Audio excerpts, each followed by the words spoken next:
Olá, pessoal! Nesta aula, a gente vai dar continuidade àquele tema que iniciamos lá quando fomos falar sobre os antecedentes históricos do Segundo Reinado. Então, para a gente entender o Segundo Reinado, era necessário entendermos que ele é fruto diretamente de acontecimentos que envolviam o primeiro.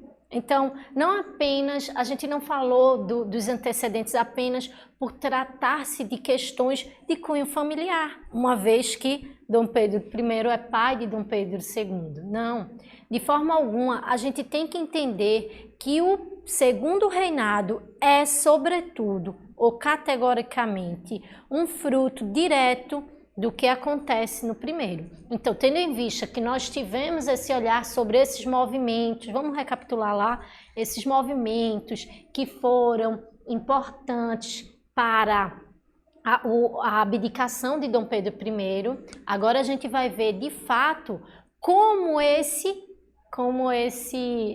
segundo império, esse segundo reinado, ele passa a se instituir. Então, mesmo tendo chegado ao fim o primeiro império, mas o segundo vai se formando aos poucos, porque a gente ainda tem que lembrar que existe o período regencial entre o fim do primeiro e o início do segundo. Então eu trouxe essa imagem aqui porque eu achei ela muito simbólica, uma vez que trata-se de Dom Pedro II em diversos momentos, onde ele não estava ainda nem de fato ocupando o cargo de imperador do Brasil. Por quê? Quando o pai dele vai embora, ele tem apenas 5 anos, então é impossível ele cuidar da nação. Mas posteriormente se dá o golpe da maioridade, a gente vai ver mais à frente, e ele assume o poder, antes mesmo do prazo que deveria ser. Aqui ele já na função de imperador e essa última que mostra no finalzinho ali de seu governo. Então essa imagem é bem simbólica, que mostra a pessoa em diferentes momentos de sua vida, mas uma vida totalmente destinada a esse, ou já preparada com essa responsabilidade ou essa função de criar de cuidar da nação. Então, antes de iniciar o segundo reinado propriamente dito, que ele não inicia lá com o fim do primeiro, tem-se o período regencial. O período regencial foi um momento de grande instabilidade no nosso país. Nesse momento, o imperador Dom Pedro II, nessa charge aí, dá para a gente observar, ele ficou, já que ele não podia governar, não tinha condição de uma criança de 5 anos governar, ele ficou sob os cuidados de pessoas que teriam essa responsabilidade de cuidar ou zelar pela sua educação e, consequentemente, ajustar a sua formação para governar o país posteriormente. Então, o que foi o período regencial? É um momento que marca a forma como Dom Pedro II, ainda criança, vai ser cuidado e também como esses cuidadores teriam responsabilidade sobre o futuro do país enquanto o príncipe não pudesse tomar suas próprias decisões. Em síntese, o período regencial é isso, gente. Regência vem de regente, aquele que cuida, ou seja, seriam os cuidadores não apenas da educação e formação do imperador, do futuro imperador, mas como também responsáveis diretos pela organização do Estado-nação. Foi um momento muito difícil e que a gente observa diversos conflitos pela separação de alguns estados. Então, as revoltas do período regencial, elas são fatores importantes para a gente ver por que eles apressaram a maioridade do imperador para que ele chegasse ao poder.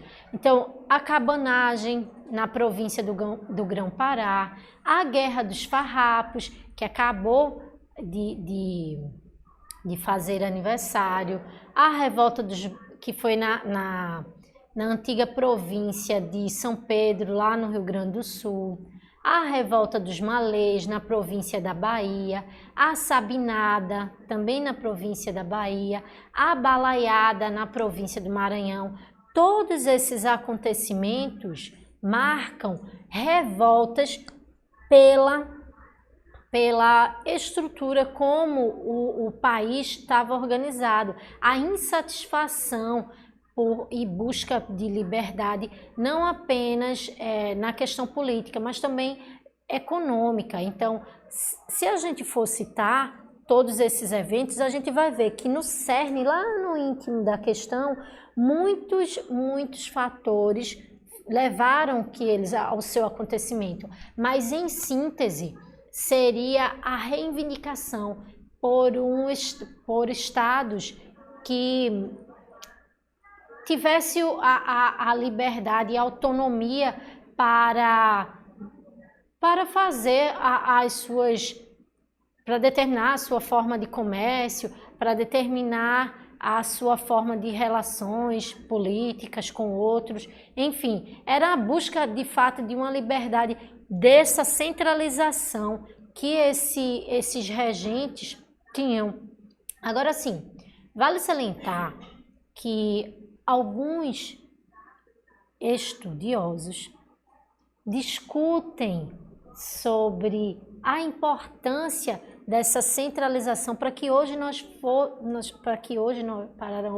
sermos um país de dimensão continental. Porque se esses movimentos conseguem através de suas reivindicações emancipar-se, então muitas partes que hoje nós conhecemos no país, muitos estados, não fariam parte desse único estado, seriam países.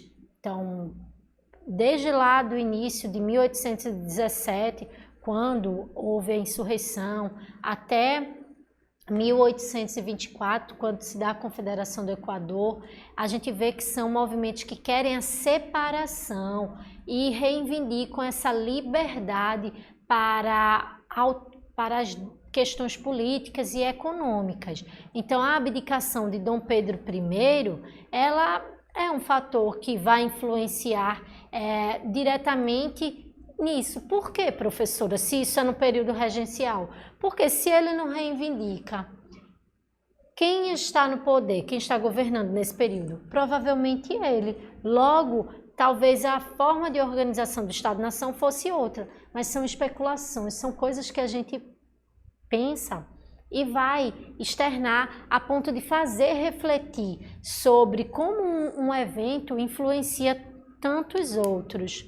Então, a gente pode citar como período regencial as seguintes regências: a regência trina provisória, a regência trina permanente, a regência una do Padre Feijó e a última, a regência una de Araújo Lima. Então é importante a gente saber que antes de Dom Pedro II chegar ao poder de fato, o país passou por essa organização política. E essa organização política foi responsável por entregar ao futuro imperador um país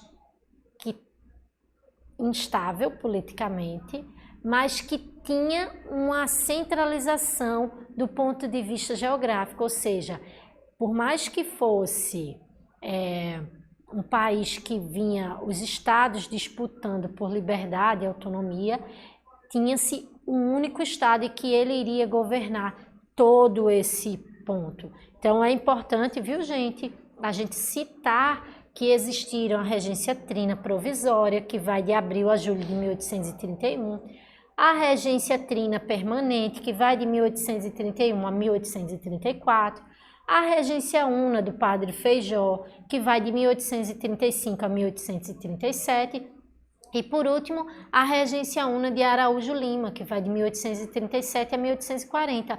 Lembra quando eu falei lá da importância da Constituição de 1824? A Constituição de 1824, ela vai instituir, através de um ato institucional, que a regência ela vai iniciar com trina. Trina vem de 3, ela vai iniciar com 3 regentes, mas posteriormente ela passa para um regente apenas. Então, essa primeira regência que eu falo lá, ó, a regência trina provisória, ela foi composta por essas pessoas aqui, o Francisco de Lima e Silva, o Marquês de Monte Alegre e o João Braulio Muniz. Eles eram responsáveis por organizar administrativamente, definir como é que deveria ser colocada a política, as finanças do país, porque Dom Pedro II, por essa altura, não tinha como ter esse olhar, já que ele era uma criança.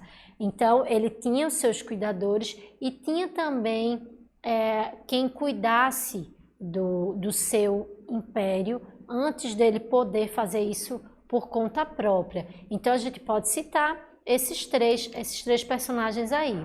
A regência una do padre Feijó é marcada por um autoritarismo, ou seja, esse período vai se ter revoltas, por exemplo, a cabanagem lá no Pará e a revolta farroupilha, por conta disso, dessa oposição que se dá nos estados por essa centralização autoritária desses regentes. Então, esse autoritarismo que eles tinham que desempenhar, ou eles desempenhavam, a fim de controlar todos esses movimentos aí pela divisão do Estado, isso acarretou diversas dificuldades. Então, a insatisfação das elites aqui no país pelo aumento da verba à Câmara para ampliar os efeitos militares, essa centralização, tudo isso influencia em como a regência tem sucesso ou não. Então, observe que aqueles episódios que eu falei lá, que acontecem durante o período regencial, é que vão acelerar para que Dom Pedro II chegue ao poder. Então, regência una de Araújo Lima, ela tem como característica esse regresso conservador. Então, é nesse momento que vai lidar com rebeliões, como na Sabinada, como a cabanagem, e tudo isso aí, por quê? Porque os regentes tinham como missão ou como função principal cuidar do espaço. Com isso eu não estou querendo dizer que a centralização por eles desempenhada é uma coisa boa, mas a função que eles desempenhavam era essa, cuidar do território para que, ao chegar à maioridade, Dom Pedro II pudesse ter, assim como o seu pai deixou, esse império. Então, imaginem como esse período foi crucial para que a gente hoje ter um Estado, para nós hoje termos um Estado com um Estado-nação com 27 estados e um Distrito Federal. Então, esse momento é crucial, porque se não acontece toda essa centralização, provavelmente, ou muito provavelmente, a gente teria um espaço geográfico muito menor do que hoje nós conhecemos. Então, também é nesse período da regência do Araújo Lima que se dá o golpe da maioridade. Por que golpe da maioridade?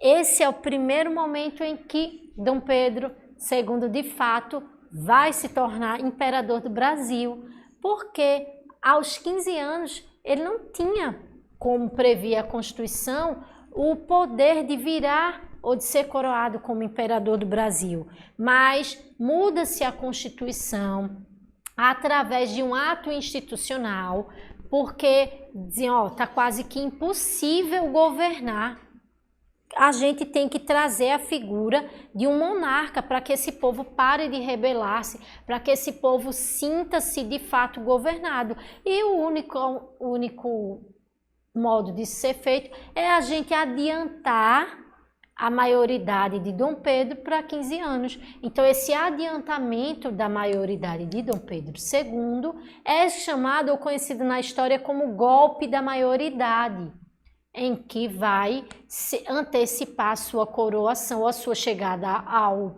trono em 1840. Então, esse imperador que só deveria ser coroado com 18 anos, ele precisou chegar ao poder antes por conta das revoltas que estavam acontecendo em todas as províncias. Então, seria uma forma de dizer, olha aí, agora vocês têm de fato um governador genuinamente brasileiro, nascido aqui.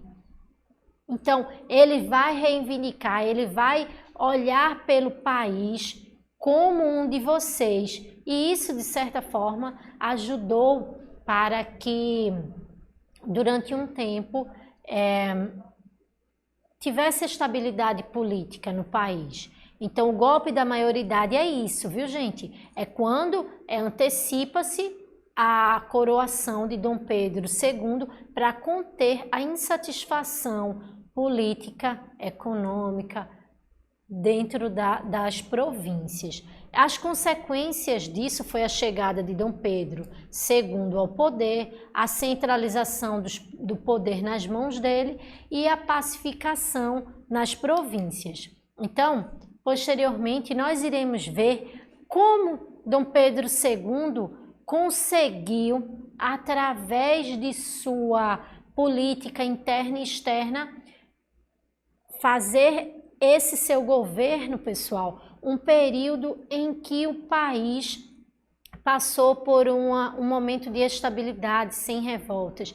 Tudo isso está, como eu falei ali para vocês, ligado a esses antecedentes que influenciaram a sua própria chegada ao poder. Então não perde não, na próxima aula a gente vê como Dom Pedro II atuou, como foi a sua política externa e interna e de que maneira isso influenciou para que hoje nós pudéssemos dizer que nosso país ele é um país de dimensão continental e multicultural, ok? Então, até a próxima aula.